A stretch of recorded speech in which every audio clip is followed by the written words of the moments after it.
नमस्कार. चला तर आज आपण मस्त असे मटण किमा कटलेट्स बनवूयात. यासाठी इथं मी अर्धा किलोच्या प्रमाणामध्ये मटण किमा घेतलेला आहे. हा सर्वप्रथम स्वच्छ धुवून घेतलेला आहे. किमा आता आपल्याला शिजवून घ्यायचा आहे. त्यासाठी इथं मी कुकरमध्ये तेल घातले, त्यामध्ये थोडंसं जिरं घातले आणि एक कांदा मोठा अशा प्रकारे कापून घातलेला आहे. सोबतच थोडंसं आलं घातले, लाल मिरच्या आणि एक 8 ते 10 लसूण पाकळ्या घातलेल्या आहेत. हे हलकंसं आपल्याला परतून घ्यायचे. खूप कांदा ब्राऊन करायची गरज नाही. नंतर यामध्ये किमा घालून घ्यायचा आहे आणि चवीनुसार मीठ घालायचं आहे. याची आपण भाजी नाही करत आहे, जेवढं आहे तेवढंच राहणार आहे. त्यानुसार आपण विचार करून मीठ घालायचं आहे. मीठ शक्य तेवढं तर कमीच ठेवायचं आहे. हलकंसं मिक्स करून घ्यायचं आहे.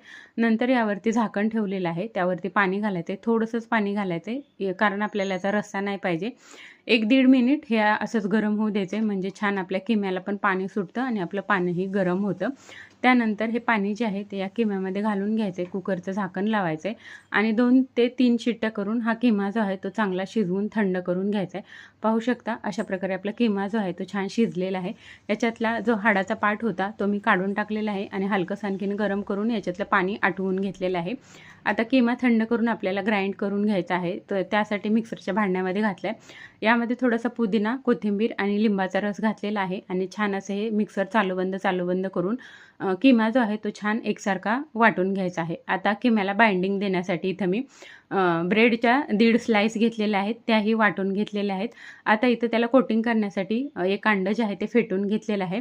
तर ब्रेडही मी यामध्येच घातलेलं आहे. तर जे आपले पॅटीस बनवायचं जे साहित्य आहे ते सर्व इथं घालून झालेलं आहे.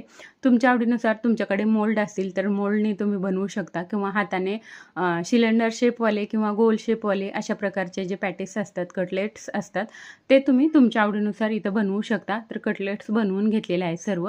एक वेळेला हे अंड्यामध्ये डिप करून घ्यायचे आहेत आणि नंतर मग हे फ्राय पॅनवरती ठेवून घ्यायचे आहेत. थोडंसंच तेल घातलेलं आहे, खूप जास्त तेलाचीही इथं आपल्याला गरज पडत नाही आहे आणि मीडियम फ्लेमवरती हे आपल्याला भाजून घ्यायचं आहे. 1 ते 1.5 मिनिट लागतं याला एका बाजूने भाजायला.